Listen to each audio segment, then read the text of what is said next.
Okay, welcome in our GMP.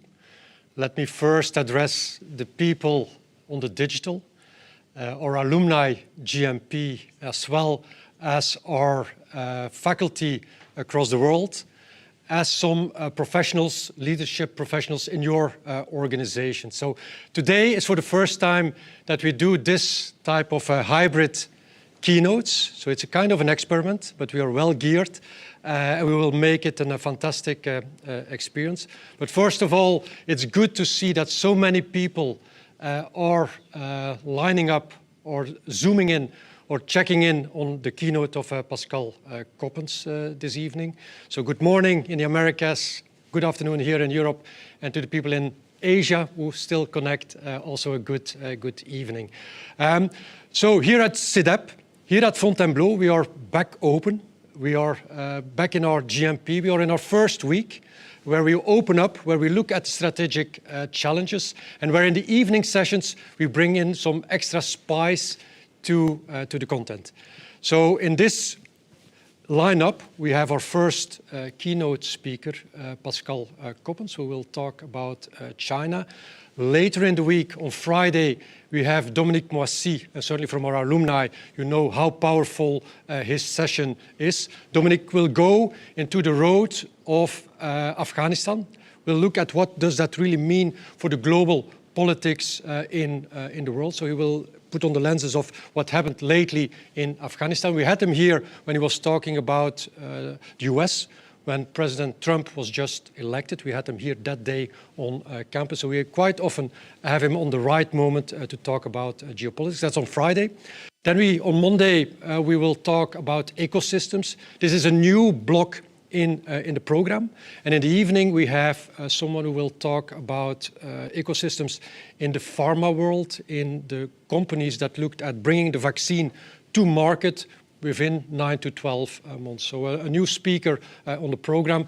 And then Wednesday evening, we have Jules Goddard. And on Wednesday evening, it's a sold-out house. So for Jules, so also for the GMPs in the session this week or in this program, Jules will talk on the acts of management, philosophy, and looking at the new way of working, how we will adapt to that. But so for this evening, for this afternoon, for this morning, I'm going to introduce Pascal. Pascal lived for more than 20 years in China, had his own business there, did quite some innovation in China, and a few years ago moved back to Europe, but is still extremely well connected to China. And he will give us an insight on innovation and other developments that are happening in China. There are two participants here who are GMPers. Who is the case on China? We have two, right? So Patrick and Ricardo, I think you're looking at the cases in China. But so also for the others, it's a really nice look at the world. So I asked the question to Pascal, can we trust China's new normal? That is really the intake that I gave to Pascal. And he will talk to us this evening for a good hour 15. At the end of the session, we will take certainly questions here from the room. And if possible, also from the people who are in the digital arena. Best is to send the question to Muriel. So Muriel has sent you the invitation for the keynote tonight. We're going to try to pick them up as well if time allows, but we're going to give for sure we're going to first take the questions here in the room. So Pascal, floor is yours. Thanks, Wim. Let's look at that question. Yeah, thanks for introducing me. I'm going to talk about China and trust. I think these are the two most difficult words to combine these days. So Wim asked me to talk about this, can we trust China? I'm going to try and put it a little bit in the context of the new normal, or our new normal, or their new normal. It doesn't really matter, it's the new normal. Can we trust China, I believe, is an impossible question to answer. But I'm going to try anyhow. And if you ask that question to any Chinese, and I've done it many, many times, the answer typically is, why not? They don't understand why we're even asking the question, because for them it's obvious, for most Chinese, that you can trust China. And the reason is actually very simple. It's about progress. From 1979 to 2008, with the financial crisis, China had double-digit growth in GDP, more on average, every year. And so most Chinese in that period got between 20 and 30 times a GDP per capita, or richer, than they were 30 years before that. To compare with the West, we had about a doubling of our GDP per capita in that same period. So for every Chinese, it's like, yeah, but this system works, and that's what I want to talk about. Now, if we go back in time, 1990, this was the very first time I visited China, and in 1990 there were 754 million people living below the extreme poverty line. That is less than $2 a day, $60 a month. So that's not a lot of money. I took a lot of pictures back then, as you can see, and China was extremely poor. But in just 30 years' time, China has taken out all the extreme poverty out of the country. Today, it stands at 0 officially. It means there's no more people that have actually hunger in China, which was the case just 30 years ago. So what a transformation. And hundreds of millions of people, what they did is they went to these factories to actually produce the products that we love so much everywhere in the world. We bought them because they were cheap, and they were cheap because the Chinese, they worked at very, very low wages. They worked 7 days a week. They worked around the clock because they thought that they could make a better life for themselves. They didn't do it for us. They did it for themselves and their families. And 30 years later, that was really a result. Now, everybody knows that China has become the factory of the world. But the question is, why has China become the factory of the world? Because if it's just about lots of people and low wages and willing to work hard, maybe India or Indonesia or Africa or South America, I mean, there could be other places that could have become the factory of the world. I believe China became the factory of the world for 3 distinct reasons. The first one has to do with their coordination skill. Chinese love to master one skill. They master one skill to the extreme, and then they pass it along to the next one who again has his own skill.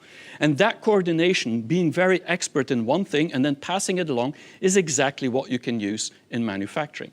The second thing has to do with their collective mindset. Having Chinese in group all do the same thing together, or everyone with his own skill, and moving forward in one direction is something that they've known for 2,500 years. And this is really a strength of that culture. But the most important one, which you might like these videos, is actually the creative skills of the Chinese. And this is something we never think about when we think about manufacturing. We don't see Chinese as creative because their education is pretty rigid and they're working really hard to repeat things. So how can that be creative? But the reality is, when you've lived in China, you know Chinese are extreme problem solvers. They first need to have a problem to solve it. If they don't have a problem, they don't see the reason why to solve it. That's why we say Chinese are pragmatic. But the reality is they're very good problem solvers. Now, if you look at this graph here on the left top, what you see here on the left is that 20 years ago, in the year 2000, if you compare China and the US, in which country has the most trade with any country in the world, then what you see is that 20 years ago, pretty much every country had the US as the #1 trading partner. Today, it's the opposite, it's China. And the year 2000, there was only like 12 countries that really had China as the #1 trading partner. Today, it's the opposite. And what that means is that there's so much export because of these factories that by 2028, it's expected that China becomes the #1 economy in the world. And that's just a fact. And this has everything to do with the dependency that the world now has on China because of these people that worked so hard. Now, hundreds of other million people, what they did is they went to the cities. They went to the cities to work and build these cities from scratch. Shenzhen 40 years ago did not exist. Shanghai doubled its population in just 30 years' time. It's now 24 million people. These cities today are the most beautiful skylines in the East. And so this has been built with hundreds of millions of people, the factories and the cities. Now, I believe 2001 is the pivot moment. That is the moment where everything changed for China. And I like to compare it with 2001 Space Odyssey from Stanley Kubrick. Who's watched this movie here? Okay, pretty much everyone. For those who haven't, I'll explain very, very shortly. There's just 40 seconds. Basically, it's in 3 parts. I love the movie. It's a science fiction. You really have to watch it. It's from 1968. That's the year I was born, so a very old movie. And basically, the movie goes in 3 parts. The first part is really in prehistoric, 4 million years ago, Africa. There's a monolith that arrives, and these apes don't know what happens with this monolith, what it means. But by looking at it, they figure out that they can use bones as tools, and actually this tool becomes a weapon. And because of that, it creates conflict, and that conflict creates progress. And that's the whole story in the beginning. And then later on, it's really about this discovery of humans of the moon. Humans have higher intelligence now, and they even have a machine called HAL. I don't know if you know that.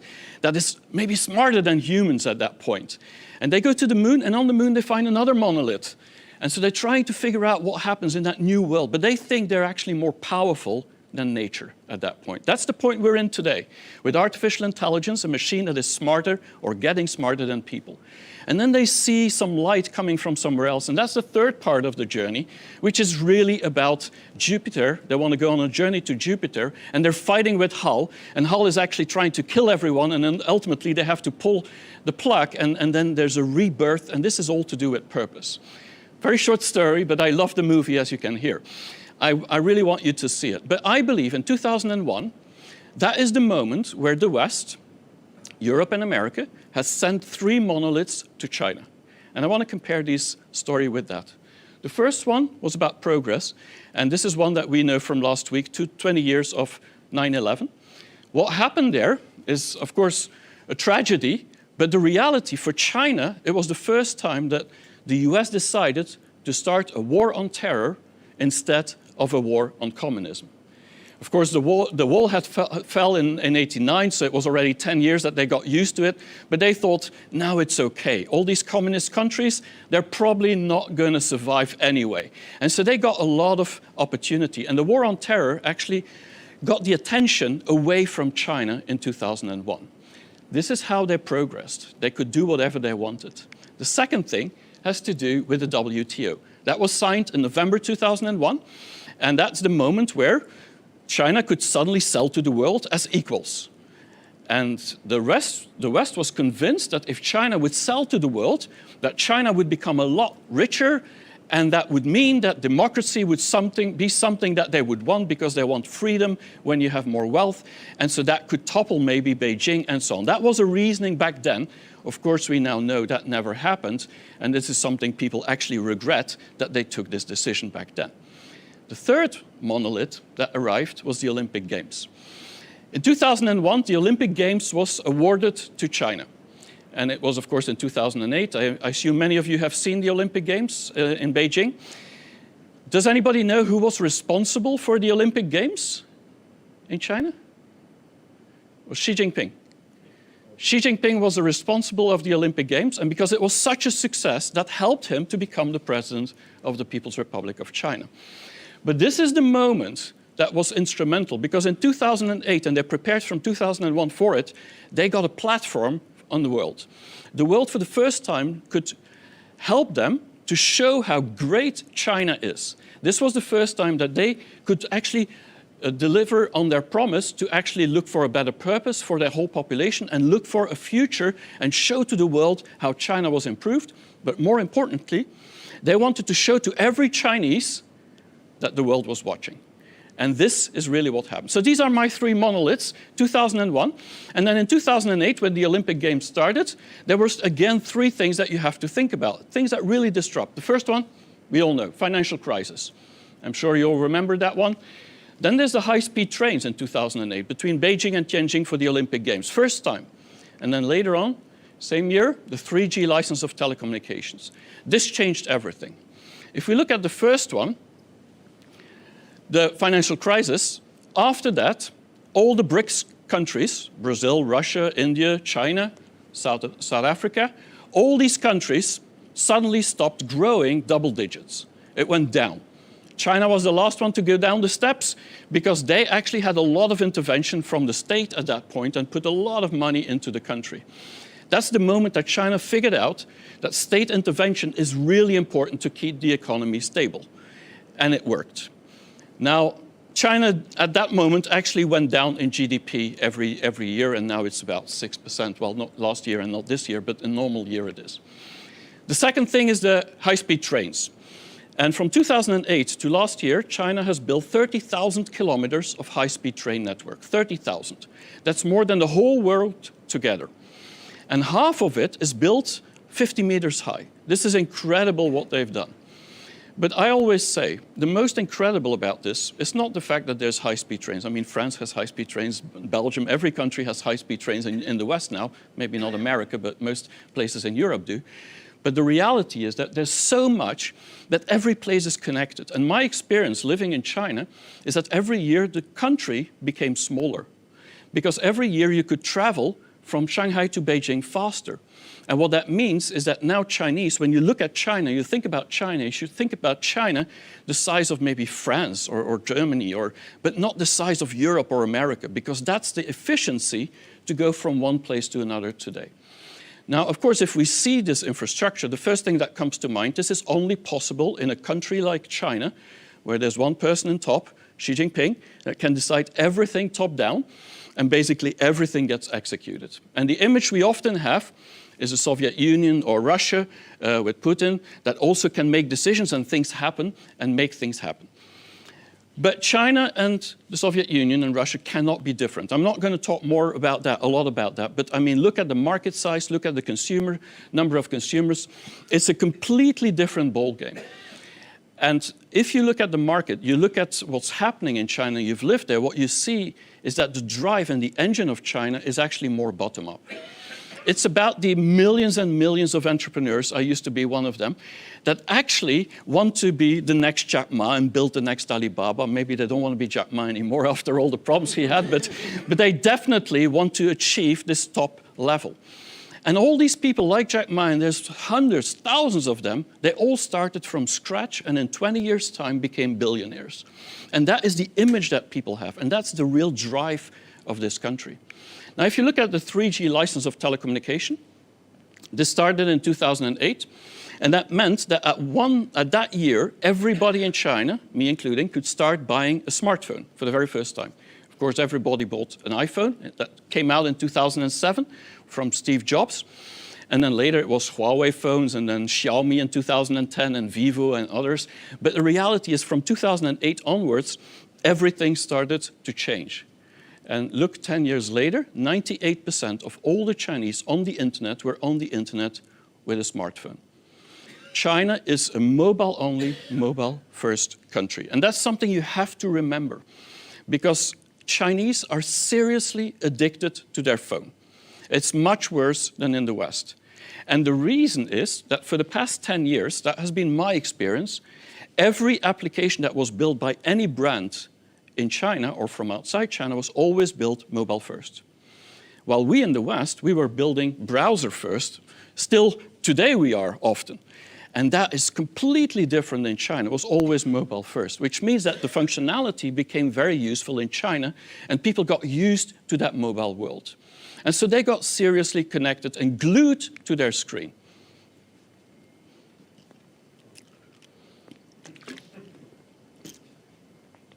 So from time to time, a Chinese ends up in a fountain, but China would not be China if they wouldn't be able to solve these problems. So China's building this digital path towards the future. And from now on, we can be reassured, if we want to understand our digital new normal of tomorrow, a good place to start looking is actually the digital future of China of the past. Because in the past, what's happened in the last 5 years, you can foresee what's going to happen in the rest of the world. And I wanted to show about this, new retail. Retail is the best place to really see how quick this is happening. Today, China's new retail, this is a term that was coined by Jack Ma in 2017, is like years ahead of the West. What it means is that the experience of consumers, online and offline, is starting to merge. People don't see the difference anymore. When they're in an offline environment, in a shop, they expect everything to be digital. when they're online and they're buying something, they expect deliveries instantly. And so this is kind of like online, offline is becoming, and now with VR and AR, it all becomes like one blur. And the reason that China was ahead has to do with 4 different things. It had to do with mobile payment, with super apps, with e-commerce, and with logistics.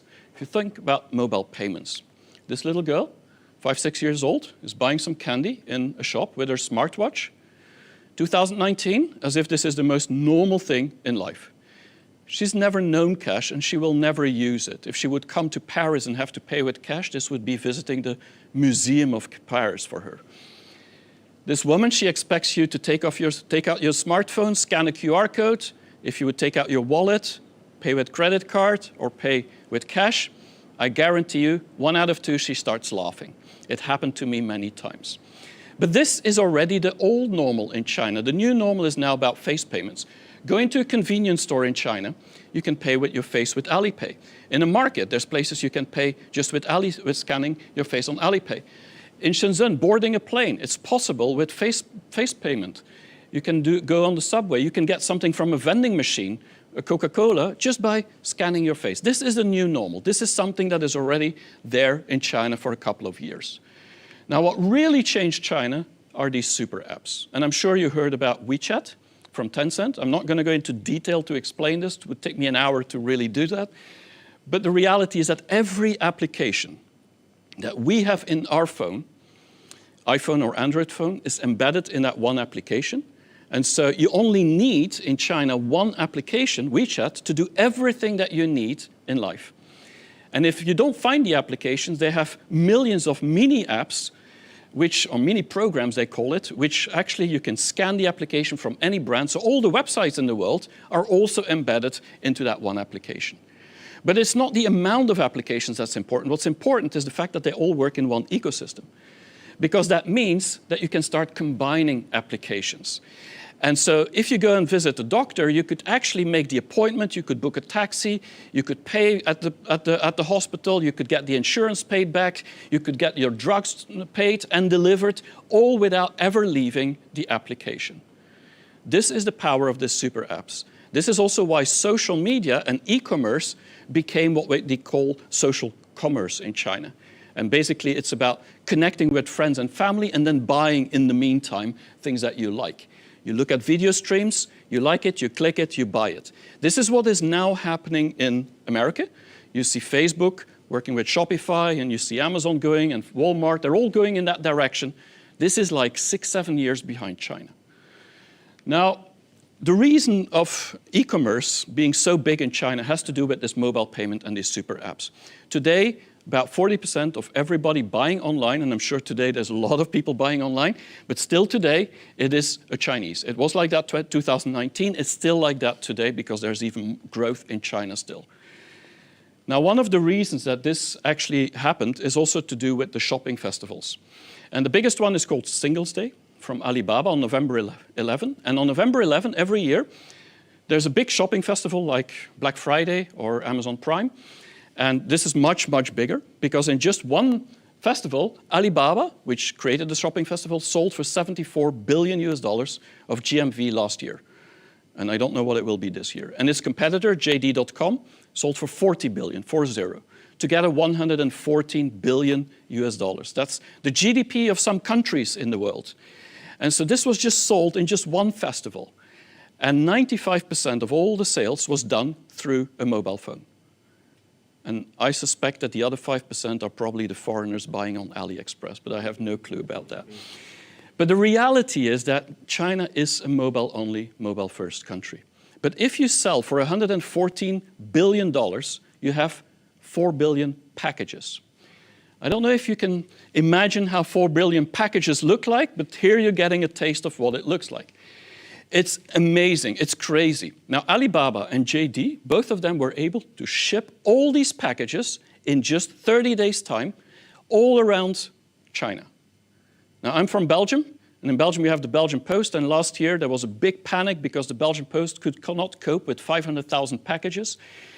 And I calculated it, if the Belgian Post would have to ship 4 billion packages like Alibaba and JD in one festival, then the last person in Belgium would have gotten his package in just that small country after 30 years. So I don't know who can wait for 30 years for a package, but that is the speed of Belgium compared to the speed of China. Now, this has nothing to do with this. The reason it's so fast is the back end. The back end is all about automation. And so when we think about factory of the world, we should think more in these terms. Because today there's more than 200 industrial robots per 10,000 employees in China. That is more than Germany, it's more than America. And it's doubling every 3 years. China is becoming the most automated place on the planet. Because otherwise you cannot ship 4 billion packages. And so this is the image we should have about China. Now, 2015 is another moment of pivot. That is when Xi Jinping said to the world that China by 2030, that's in 9 years from now, will become the leader in global innovation. And when Chinese say they want to become the leader, I guarantee you they don't like to come second place. We saw that at the Tokyo Olympics. I don't know if you watched it, but until the last day, China had more gold medals than America, and then they lost it that last day, and they were furious about that. But that is the reality. They want to beat the rest of the world because they want to make sure that they're independent from the rest of the world. Now, this created a lot of tensions in America. This was really the signal for the US, for the West specifically, that the technology and the innovation coming from China is actually going to threaten our future or is going to compete with us. And so it started with a technology war with Huawei and ZTE, if you remember, many years back.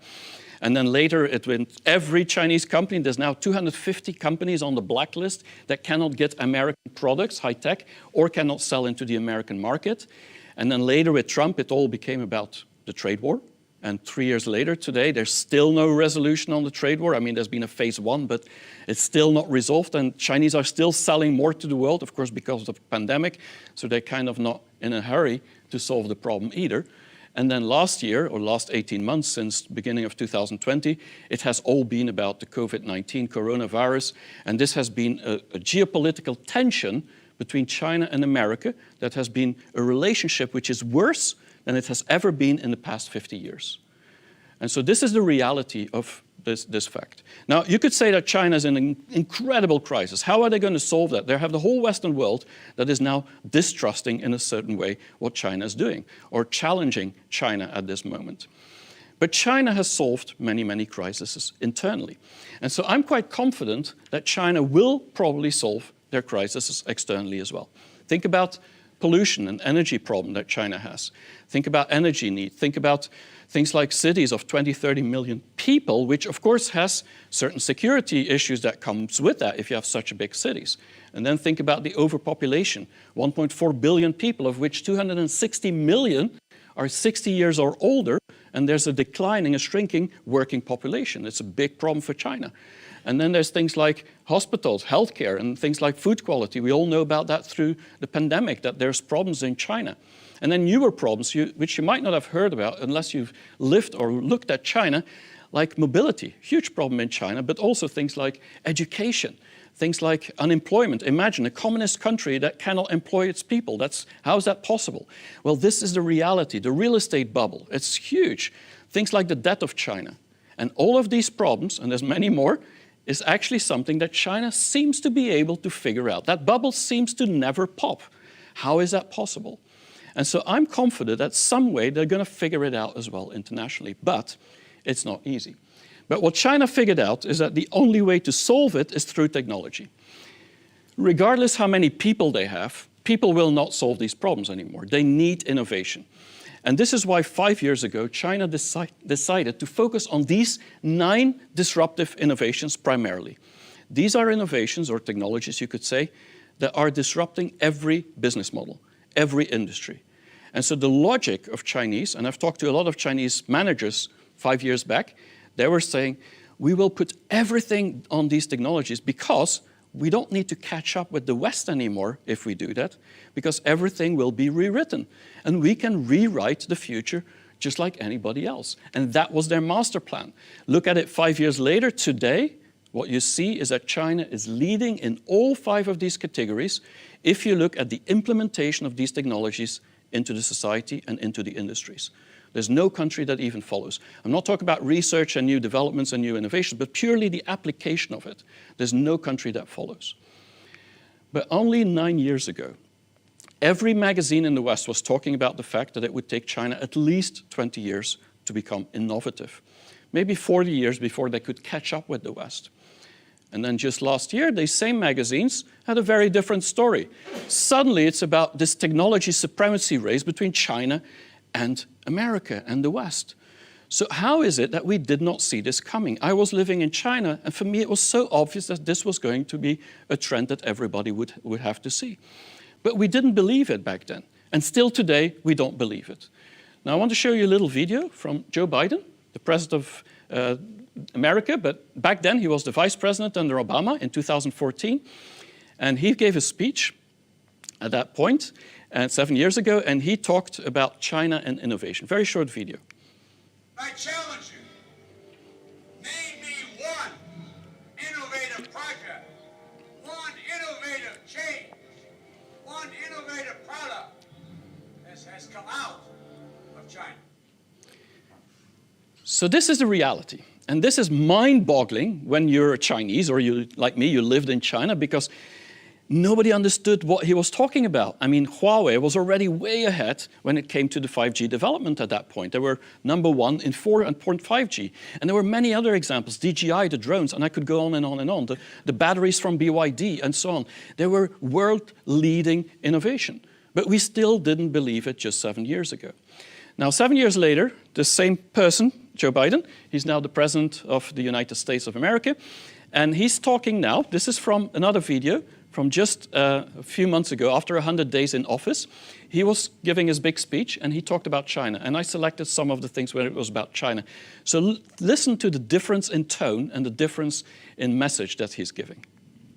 America's moving forward, but we can't stop now. We're in competition with China and other countries to win the 21st century. We're at a great inflection point in history. There is simply no reason why the blades for wind turbines can't be built in Pittsburgh instead of Beijing. No reason. None. No reason. So folks, there's no reason why American workers can't lead the world in the production of electric vehicles and batteries. I mean, there is no reason. We have this capacity. We're the brightest, best trained people in the world. American job, more technological change in the next 10 years than we saw in the last 50. That's how rapidly artificial intelligence and so much more is changing. And we're falling behind the competition with the rest of the world. China and other countries are closing in fast. We have to develop and dominate the products and technologies of the future. Advanced batteries, biotechnology, computer chips, clean energy. So he's talking about these same disruptive technologies, but how is it possible that still today they're applauding? I mean, they're congratulating and say, we're going to make this. I mean, it's very strange because this has nothing to do with capacity. And I'm wondering why today we're still making that same mistake in a way. I think it has everything to do with the fact that China has a social upward mobility. It means that Chinese want to move forward, and they have been in the last 30 years. And so this is all to do with progress. And this is the reason why things are happening in China. And if you look at just the last 30 years, what you see is that the literacy rate today is at 99%. You see that every big city in China is connected with high-speed train or fast train. That 63% of the population is living in cities just like New York or Chicago or San Francisco. You also see that 84% of all the businesses are private businesses. It was 0 40 years ago. Today it's all private business, or pretty much 0. You see that in 2019, 140 million Chinese were traveling overseas. That's 1 out of 10 people, and that's 1 out of 8 working people. So that really shows you how it's changed. Everybody today has basic universal healthcare insurance in China. And so for them, the last 30 years has just been up. It's been better.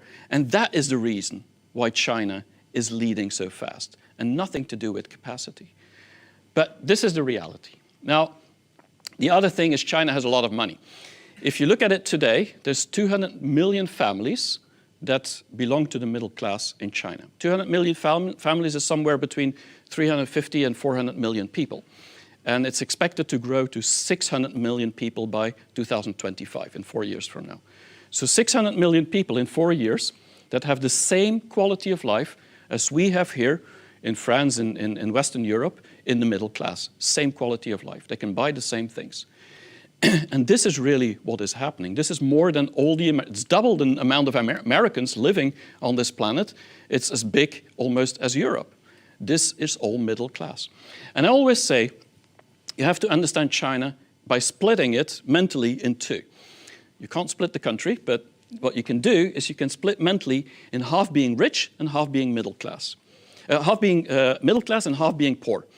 And so the goal of the government is to get now these poor people into the middle class. It's not going to be easy, but you've seen in the news the last months that they're doing a lot of effort to make that happen. And the population, the 600 million that are still poor, they love that. The others, they're a little bit scared sometimes. But that is the reality. Half of it is rich, half of it is poor. And this video was taken just one day after the lockdowns in Shanghai, a little bit more than a year ago, in April 2020. What you see is that Chinese are not lining up at budget stores. Chinese are lining up at Gucci, Cartier, Chanel, at all these luxury brands, L'Oreal and so on, because there's so much money in China. And this is really the revenge buying that you saw just after the lockdowns. And we have to realize that China will have more millionaires and billionaires than any place on the planet. Now, 2020 has, of course, been a very difficult year for the whole world. But for China, if you're Chinese, and many of my friends are, they actually experienced it very different. They were very worried in January, but by June, everybody was back to work. Everybody was traveling. By May, and definitely in October with National Day, it was like this virus was just gone away. I mean, the new normal was already there by the summer. In Wuhan, they even gave a pool party to show that everything's back to normal. Of course, there were outbreaks afterwards, but for them, they've been in this new normal for more than a year already. And so what you have to realize, what we have to realize, is that the past year, the world has not been watching at how China has progressed and evolved. And we have been watching, of course, to ourselves because we had to deal with our own problems, but the reality is China moved double down in the past year on many, many things. Now, this all combined is the reason why most Chinese trust both the government and their business much more than any country in the world, pretty much any country in the world. So if you compare with Western countries, I mean, the trust in the government is almost at 90%. This is a research poll done by Edelman. They do it every year. And basically every Chinese, and it's not because they're not allowed to say that they don't trust the government, it's actually because otherwise it would be 100%. It's really about people saying that, yes, the system works, the government works. And this is very, very difficult for us to understand in the West because we don't trust China in the same way. So can we trust China? Is the question we should ask ourselves. But maybe now I shouldn't ask a Chinese, I should ask someone in the West. And typically when I ask people in Europe or in America, mostly I get this answer, not really. They're not so sure whether we can trust China. And I'm going to give you a little bit an explanation about this second monolith, and this is about power. We're in a power play moment at this moment between the West and China. It's very clear. I'm not going to say who started it or who's the strongest, but the reality is there is some power struggling happening between the West and China. And I expect this to last until 2030, because at that point, China will be the #1 economy. At that point, China will probably be the most innovative place on the planet, maybe equal to America, but it will be a very different reality and new normal for us in just 10 years from now, unless there's a war or there's something that disrupts it totally. I hope not. Now, the reality, if you look at this, I'm going to do this by putting on my Chinese lens, a Chinese hat. So think of me as a Chinese for this section of this presentation. You could call me a banana looking, an egg. It's white on the outside and yellow on the inside. But the reality is I'm going to try and give you that Chinese lens so you understand how Chinese feel about the distrust that the West has towards China. Because I think it's important to trust China to first understand how they feel about us, not trusting them. Now, it all really started with Trump, very much. He expressed very openly that he doesn't trust China, and his Secretary of State, Mike Pompeo, he really said very clearly, from now on, this was last summer, we have to distrust China and verify. For 50 years, since Nixon, it was always trust and verify. And now it's distrust and verify. Very big difference. And so what he said at that summer moment, this was at the Nixon library, he said a few things. And I want to share these words with you. I'm going to read it out loud. He said, we must engage and empower the Chinese people, a dynamic, freedom-loving people who are completely distinct from the Chinese Communist Party. This is the first thing that he said in his speech. And when Chinese read this and heard this, the first reaction of Chinese was like, I've asked a lot of my friends, they was like, and you could see it on social media, why does he believe that we want America to save us?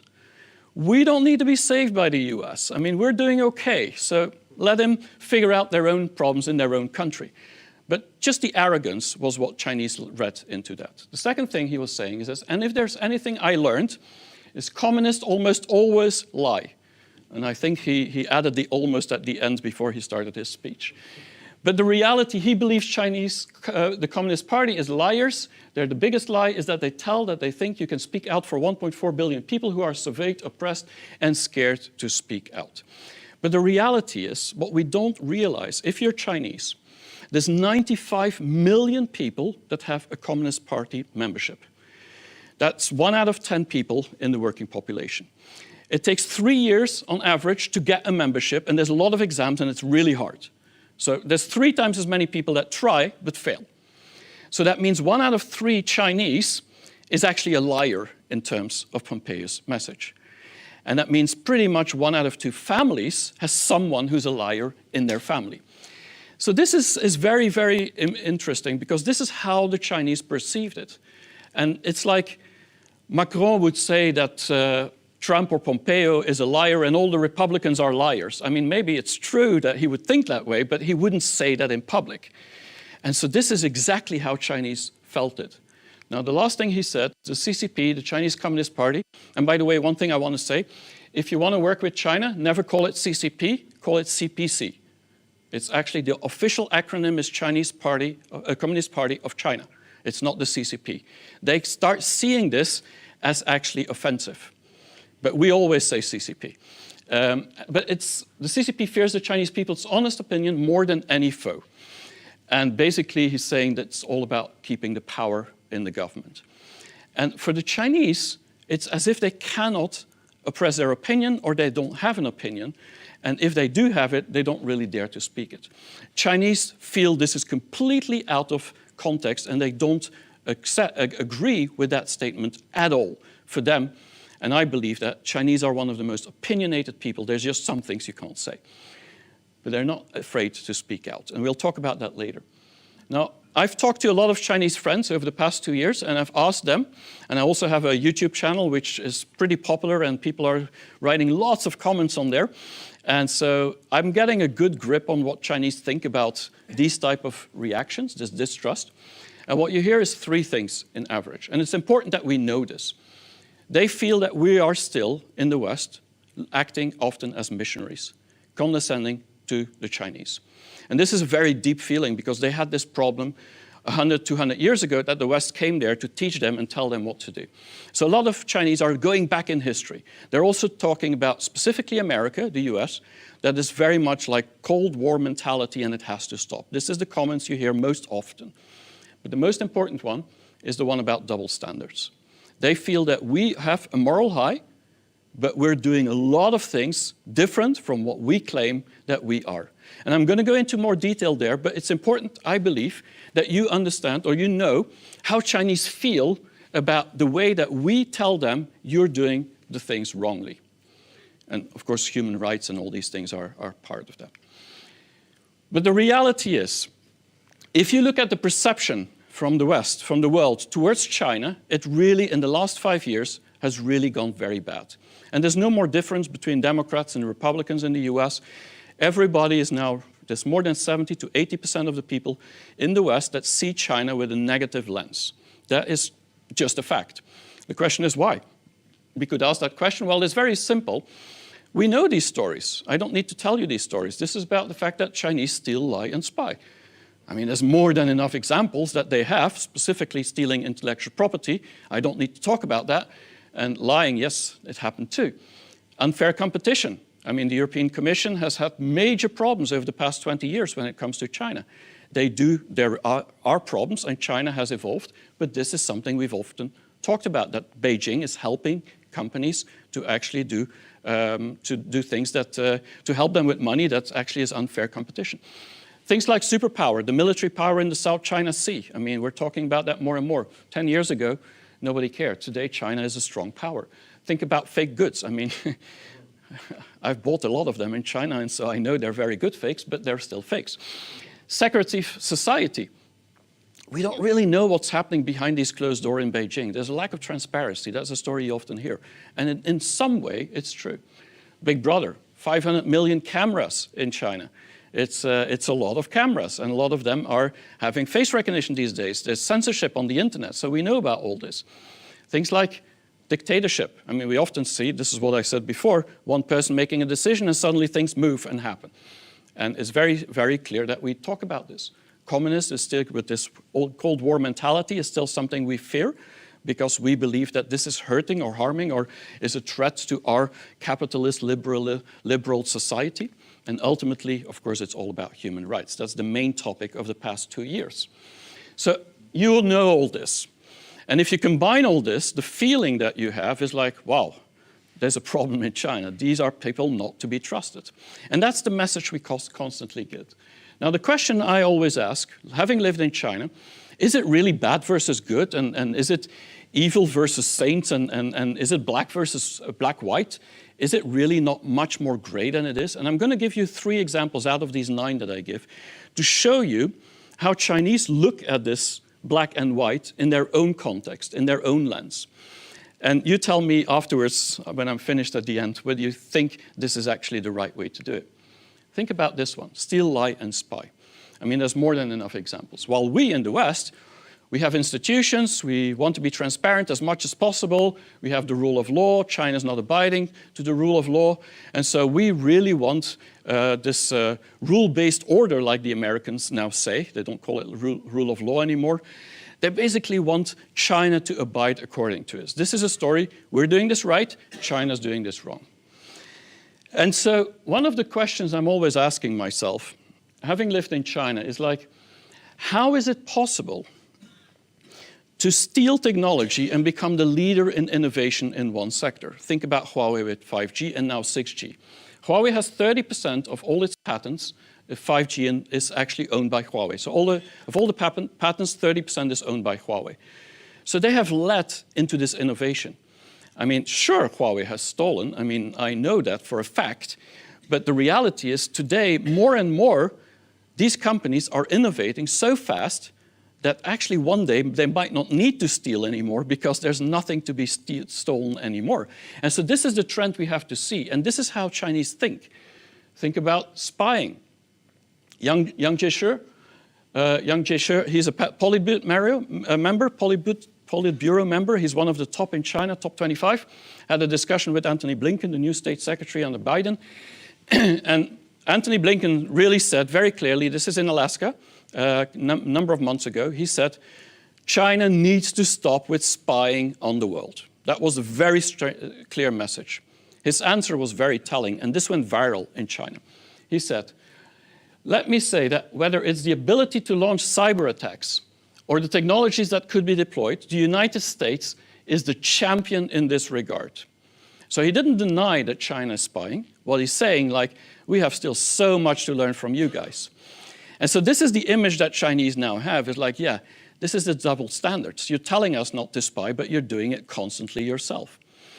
And then, how do you explain to a Chinese that it's okay to have 20,000 lies told during your presidency and still in some way have half of the country that supports you? No Chinese gets that. And if you spy, or if you figure out that America is spying, like Assange or Snowden, then you make it on the most wanted list in the US. So this is what they call double standards, the Chinese. It's like, you're accusing us of things, but you're doing exactly the same, maybe in a different order. But I think we need to look at trends. I think what's happening is that China has started from stealing and lying and all these things because they had to catch up with the West, and the West was the only place that they could actually get these things to catch up with.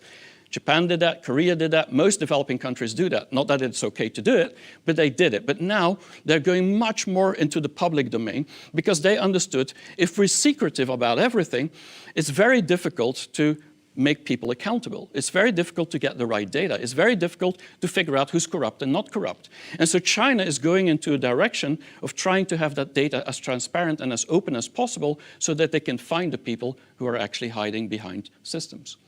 Well, we in the West seem to go in the direction of protecting much more because we come from the other side. And so we want now to make sure that nobody takes advantage from us. But we have to think about these trends. Reality and the sad fact is that every country lies, steals, and spies. And I'm going to show you one little video from my friend Pompeo, where he actually talks about this. It reminds me, you would know this is a bit of an aside, but in terms of how you think about problem sets, when I was a cadet, what's the cadet motto at West Point? You will not lie, cheat, or steal, and tolerate those who do. I was the CIA director. We lied, we cheated, we stole. It's like, we had entire training courses. So this video went viral in China. You can guess why. So this is the problem. Now, secondly, another thing, dictatorship versus democracy. I'm going to go a little bit faster. And it's very clear that we see China as a dictatorship, specifically people in Hong Kong. They're fighting for their freedom, fighting for their democracy and their rights. And actually, if you look at the constitution of China, I don't know if you know that, but it says literally a dictatorship. But it says something very interesting. It says we are a democratic dictatorship. And so nobody understands that. But the reality is that this is about a dictatorship that has to help the people. And that's the logic behind it. As long as you do good for the people, then you're actually a good dictatorship. If you're doing things bad for the people, you're a bad dictatorship. And we, of course, we are democracy, voting, and our rights, and this is the symbol that we have. Now, if you look at dictatorship, and I've lived a long time in China, what I've seen specifically the last 10 years is that this dictatorship, which is kind of evil from Western view, is actually a country that really has spent most of its energy, specifically Beijing, in elevating poverty and getting the poor and the weak out of their misery. And this is what every Chinese will tell you. They will tell you that this dictatorship is actually helping the people that have needs. If you look at gender equality, I mean, it has been a huge problem in China in history, but the last years, I mean, it's really improved. There's even a Me Too movement in China. And if you see about the number of billionaires, women billionaires, 2 out of 3 are Chinese in the world. So there's a lot of opportunity for women. And I know a lot of women who are very successful in China. Also old people, very respected. This is part of Confucianism. So this dictatorship is not as evil as people feel it, and it's very hard to express that. But then how do you explain to somebody in China that the democracy, it's totally okay for the president to actually claim that the democracy is not working and the voting rights is wrong and it's fake, and that we can actually go to Capitol Hill and take ownership of that political environment? This is how they see the democracy of America. So if America is telling China that the democracy is so much better than the dictatorship, many Chinese don't feel it. They don't understand it. And this is something that we have to look at because the trend is really that China is going into a more inclusive mindset. And this is not something that we always realize because China now is doing a lot of regulations and really tough things to include people into that society. And we feel this is wrong, that Chinese Beijing is actually taking advantage of the companies, the technologies, Alibaba, Ant Financial, and so on. But the reality, most people in China, normal Chinese, feel this is great for society, they're helping us. So that's the image. So it's getting more inclusive, while the West clearly is getting more polarized. And so many Chinese say, figure out your own problem before you actually tell us what to do. Now, the reality is that the inconvenient truth, in my view, is that nothing is ever what it seems. And so it's less black and white than we think. The last thing I want to talk about very quickly is this control state, because we often talk about Chinese being controlled. I've lived there. I've never felt as controlled as you would think. But the control state, cameras, the Uyghurs in Xinjiang, I mean, we talk about it, and I can confirm in this region, I mean, there's lots of cameras and a lot of checks, and it's as bad as going into an airport very often. But then we have our freedom, our First Amendment. This is about freedom of press, freedom of speech, freedom of thought, and freedom of expression, and mobility, and all these things, and human rights. And I am still a Westerner. For 1 minute, I'm going to be a Westerner for 1 second. And I believe we have to fight and actually tell the world to abide according to human rights that we believe in. We're strong. These are our values. It's important that we stand behind them. But when we look at this, the control state, and I've been an entrepreneur, I worked for corporations in China. I mean, there's no country in the world where, as an entrepreneur, you feel so much freedom to be able to explore things and get things done. It's very weird. Of course, as a Westerner, there's a lot of challenges still because we don't know how the system always works, but you feel that this is the land of opportunity. And so I've never felt very controlled in China when it comes as a businessman. When you look at social media, something to really watch is that today the opinionated Chinese is going to the extreme.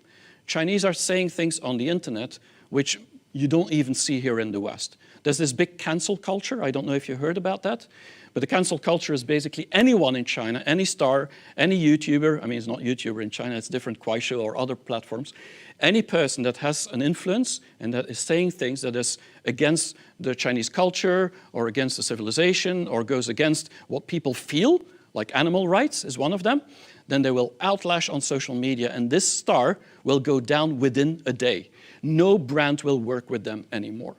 And so this is how opinionated Chinese are. And of course, there's a framework and there's a greenhouse, and they basically are limited to certain censorship, but within that greenhouse, it's a crazy world, and that is something that we should know. Now, think about freedom. Try and explain to Chinese about the fact that there's so much inequality in the US. Black Lives Matter. I mean, they see this as a huge problem for the US, and they don't understand that we in the West are not doing more about that. The whole coronavirus, the pandemic, most Chinese have no idea, they don't understand why we didn't take measures faster. And I'm not judging here, I'm just saying this is how Chinese think. They think that we believe that our individual rights are more important than the collective rights. And they feel this is something against the human rights in their context. And so it's very interesting to just see these two, because, and there's many more that you can talk about, these double standards, because, I mean, Guantanamo Bay, Barcelona, I mean, the migrants in the middle sea, I don't know, in Africa. Sorry? Mediterranean. I didn't find the word in English, sorry. So these are words that I hear my friends and people on social media telling me when I say, yeah, but the West is about freedom. Anyway, the one thing that I believe is that the journey to freedom is a little bit like Martin Luther King one day said, I have a dream. That's how he started. And I believe the reason, and this is something I'm going to say which is very direct, I believe China one day might become more free than the West for the simple reason that they have more dreams. Something to think about. Maybe I'm going to be wrong. I hope not. I hope I will be wrong. I hope not. The problem is that we are putting words once against the other. If we look at media, we read things, what we see in China is constantly these words that we use for China, which are emotionally very loaded words. There's not one of these words that we feel like it's okay. We have a memory in our mind when we use these words that goes back to history or goes back to an environment where we feel this is really, really bad, so this must be an evil country. And so the words we're using in the media, and most of them do that without, they're synchronizing the media without actually talking to each other, it's just happening, is actually the reason why we're starting to have this negative view on China. When we then oppose that to our words that we have in the West, we use very different words to express what we do, specifically if we put them next to each other. And I've seen a lot of politicians in the West, especially in Belgium, which I watch often, talking about this, yeah, we are a democracy versus that dictatorship. I mean, we want to have our freedom because we don't want to be a totalitarian regime like China. And so we're starting to use unconsciously, China as a way to show that we are actually doing the things right. And so I'm wondering if that is the right way the right approach to do it. Now, if you listen to the Chinese media, and I'm talking about social media here, not just the state media, what you see is that they are using the exact same words as we are using to describe their own country. And I could go through all of them and show you why they believe they're the most inclusive and diverse and that rule of law is working and that they have the best privacy laws. And I could go into all this detail to show you that Chinese use these same words to show, look how good our country is. And Chinese believe it because they see it. And so this is where the context becomes very interesting to look at. Now, can we trust China? Again, I'm going to talk now about something else. This is about something that we have to do, is we have to let go somehow. If we want to start trusting China, we have to change our mind on how to look at China. Otherwise, it's going to be very hard. Now, this is all about the journey to purpose. And I believe it starts now, in 2020. This is the moment where China is on a mission to a certain purpose. They want to become a country that is an example for the world. I'm just saying that. 2049, that's when the People's Republic of China will be 100 years. And that is the moment of truth for China. Then they want to have this society that feels good, however you define it. The question is, does the West have a purpose that is so strong as China has? Or is our only purpose to make sure that China doesn't reach their purpose? Now, we're talking about this new world order. CNN, BBC, they're all talking about China now deciding how the world is going to be run. I think the reason we're thinking that way is because we're thinking top-down. Beijing controls the companies, controls the people, and the companies somehow control the people. That's what we hear with the forced labor in Xinjiang and so on, and still some of these factories in the world. It's all about control. This is the image we have of China. Now, I've lived in China. I can tell you it's a very different reality. This is how Chinese look at the world, the triangle upside down. They see the people and the leadership in Beijing on the same level. And of course, Beijing, the government and politicians still can decide things and people will have to do it. But the people believe that these politicians, these leaders are built by people. They have families, they have kids, they have friends, they have people that they want to care for. And so these leaders are people. They're not just people that want to kill everybody else or want to actually oppress anybody else. The justification of the leadership is really to show the right path towards the future. And unless they can improve the people's lives, they will lose their justification, their legitimacy.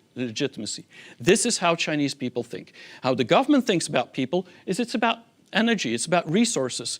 This is about talent, it's about what we can use. We're the smartest people of the world, just like Biden said, so we can make this happen. And so they see this as the resources. And the companies have to just make it happen.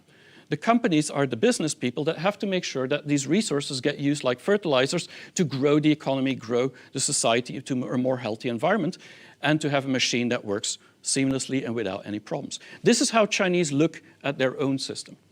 Now, I believe if we look about purpose, there's three things we should look at. There's three purposes that China has. First of all, it's about independence. China wants to get out of the shadow of the West, specifically out of the shadow of America. It doesn't mean that they want America and the West in their shadow, but it means that they don't want to be dependent on the West because they have, under Trump specifically, experienced that this can actually block their future and their prosperity. Secondly, it's about people-centric, and that's why it's called the People's Republic of China. This is all about putting the people central. And I believe that the Chinese government, and this might shock you, but I believe that the Chinese government is looking at the citizens more as people, while we are looking in the West at citizens more as consumers. They're looking at people with needs, we're looking at consumers with habits. That's why we talk about customer experience, we talk about customer centricity, it's all about customers and consumers. In China, it's about people. And that has to do with the fact that 40 years ago, they were poor and had hunger and had problems. And so these are people still with other needs. The third thing, it's all about leadership, and I'll talk about that. Very quickly, if you go into independence, what you need is an infrastructure that can support it. And in China, there's a saying that's hundreds of years old that goes, I'm just doing this to show I can speak Chinese. But the reality is, if you want to become rich, this is what it says, you have to build a road. And so Chinese have been building roads for centuries and bridges and the Great Wall of China. They know exactly how to build stuff. But today it's all the digital roads. And just more than a year ago, $1.4 trillion was pledged to commit to the digital infrastructure of China. In the meantime, it's $1.6 trillion. China is going full speed ahead to change its industry, change its economy. The best example, of course, is that of 5G from Huawei. I'm not going to give you a Huawei story, it would take too long.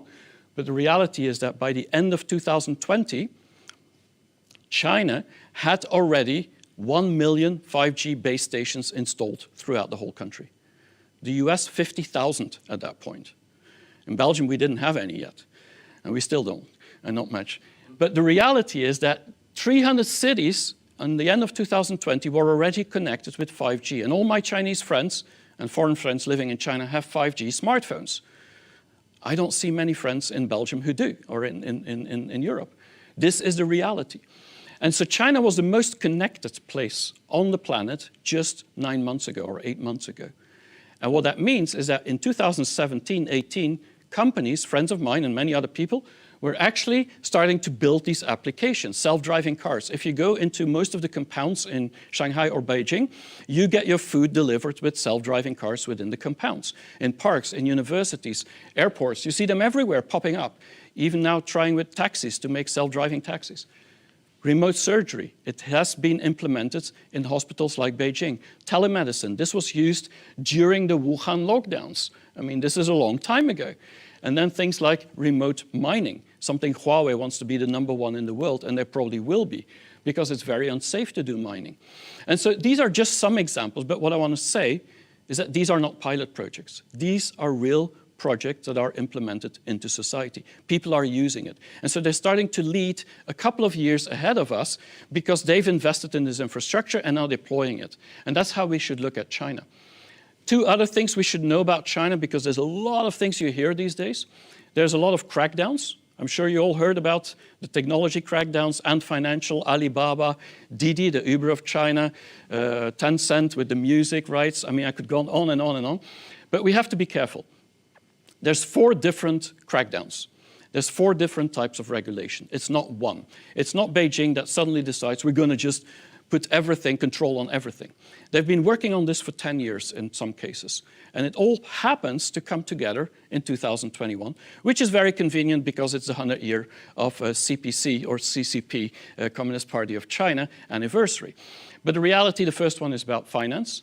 And they've had many problems with the peer-to-peer loans, with shadow banks. They had to do something about fintech, because the fintech, Alibaba or Ant Financial, is the biggest fintech in the world, and they could disrupt this finance market, and they don't want to go back to 2008 because of that. The second one is about antitrust and anti-monopoly, and this is really because China didn't have the regulations that a lot of these companies like Alibaba and Tencent and Baidu became so big, and now they need to figure out how to get back to a normal business. The third one is about privacy and about security. And there's 3 different laws. One is about privacy, and this is interesting because the law on privacy is actually even stricter than GDPR. And if you look at it, it's almost a copy. I mean, they've inspired themselves on the GDPR regulations. So they still are looking at us as an example for regulation. So it's very strict. Then there's the security, so servers have to be safe. This is something we in the West don't do enough about. But the reality is China's very careful on making sure that the companies who have a lot of data have safe environments. With us, the companies are responsible. In China, the government is looking whether you're doing a good job. And the third one has everything to do with national security. And that's where Didi and companies that have cross-border data are getting a crackdown. The last one has to do with industry and regulation. And this is about something new, which the West is getting very scared about because they don't really know what's happening. And this has to do with the fact that they see that China has to become societally more healthy. And so if any industry hurts or harms people, just like the privacy regulation is also for that, but in China it goes much further. It's about gaming, which it's addiction for young people. It's about Bitcoin mining, which means that some people in the west of China don't have enough energy because they're all using the energy for mining.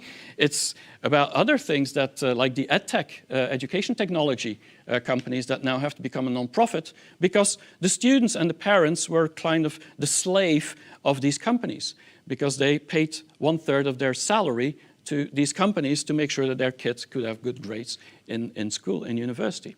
And so these are just some examples. But the story here is that China wants to make everything more healthy, more sound, and the government will intervene. And most Chinese feel that this is actually great because they feel finally this is happening. And the West, who has been crying for 20 years that China should do something, is now not applauding China. They're saying, what is Beijing doing?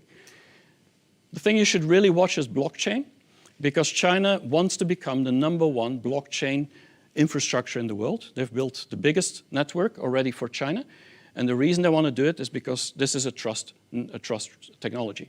And so if you have a good blockchain environment, it's easier to create trust in an environment where there's still a lot of distrust between people that don't know each other. The game changer is going to be those 4 things. China wants to be the leader in all 4, is putting billions and billions of dollars into all 4. And I don't know if it's going to happen, when it's going to happen, but if they break through in any of these 4, this will change the perception of the world towards China. And my bet would be on crypto and quantum, but I have no idea. But this is really, so crypto, I don't mean cryptocurrency, I mean the digital currency that is central bank driven in China, and every country in the world is now building this central bank digital currency. China is the first one on a big scale that is going to launch it next February at the Olympic Winter Games. Talking about people-centric, I don't know how much time I still have. 5 minutes? 10 minutes. I'm going to go, well, then I'm going to skip just a sec. I'm going to go directly to this, because this would take too much time to explain all this. But if you look at people in China, and I always say, if you want to understand, you can read it in the meantime, if you want to understand how to trust Chinese, how to trust China, the question shouldn't be, can we trust China? The question should be, how do Chinese trust each other? Because if they can trust each other, maybe there's a way for us to trust them. And so looking at the way that Chinese trust each other, we can actually learn how we can actually start to trust China. Now, it's a long way, and there's a lot of things I put on this slide, but I call this the 8 circles of trust. And so each of them has a meaning. And what that means is that if you go from the circle, the individual, you see that the way they trust individuals, or that people are instilling trust, is a little bit different from the West. This has a lot to do with face and status and reputation. And the way to earn it is really hard work. Chinese like to work hard. The strongest circle of trust is the family and the friends. And if you do business with China, my advice is to spend a lot of energy and investment in people, because the problem is that this has everything to do with relationship and guanxi, and the way to earn it is through reciprocity. What that means is that it's like a bank account. You help someone, you scratch my back, I scratch your back. It means you invest in someone, they feel an obligation to invest back in you. And most foreigners going to China don't do that. What they do is they go to China, they invest in their business. They don't invest in the people itself. Maybe they pay the salaries, but that's normal. But investing in people comes back. And this is how Chinese trust each other. And then it goes layer by layer that you can see. I don't have time to go into all these layers, but what you can see is that there's different ways to understand. Is there any layer that you would want me to talk about? Collective. The collective. This is about the 4th layer. This is about the network. And I believe this is the most misunderstood layer of all. What it means is that we in the West, most countries, have been raised through a certain form of religion. Not all of us, but many of us. And that means we have a kind of environment of like what's good and what's bad and so on. But China, it's all about these tribes and these communities, which often goes back to their past of philosophies, which is often Confucianism. And so these tribes, these communities, is about creating groups of collectives, people that belong to something, that feel a similar goal, a similar purpose, they bring together, and because of that, it creates trust. But the reality is we underestimate these communities. And so the reality on this is that this is about change. And we call this Wu Wei in Chinese. And Wu Wei actually means no action. And so this is the big difference with the West. We see change as being the result of action. Chinese see change as being the result of no action. What that means is that if you are enough people, and that's why the government is worried about big groups, if you're enough people and you have the same belong in the same direction, you can move mountains. But you don't move them by forcing it on the government or forcing it on the system. You move it by actually showing your interest. And this is what's happening on social media, that there's strong tribes and strong communities collectively going into a certain direction. And that takes time. But China changes faster than we think because of these collectives. So this is just one example. There's 8 of them. I'm writing a new book, and it will be out next year, early next year. This will be about that, so you can read it at that point. I'm going to end with the last one, which is about leadership, and I'm going to go a little bit faster on this one, because it's quite strong. Why is Xi Jinping the leader of China? Is it his ideology? Is it because of family feelings? Because this is about trust? Is it his experience, maybe in the West, or his experience in the Cultural Revolution? Or maybe he's just power hungry. What is it? People don't really understand. Well, if we look at business leaders, it's easier to understand, and then we can extrapolate that to the government. There's 4 different philosophies. One is about Confucianism, and the interesting thing about Confucianism is that if you look at these words, which are most important for Confucianism, these are good words. Trust is in there. This is about faithfulness. This is trust. There's things like benevolence, right? Confucius thinks that people are born good. And he trusts that within the relationship of people, they actually do good. I call this the godfather companies, like Ren Zhengfei from Huawei. It means that he cares about his family, just like the mafia, but I don't want to use that word. But it's caring about the people around you. This is a relationship network. Huawei is a very good example of that type of company. Another type of philosophy is the legalism. And this is about at the same time as Confucianism. And this philosophy thinks that people actually are not good when they're born. And you need system, you need regulation, and you need punishment, and you need to be careful.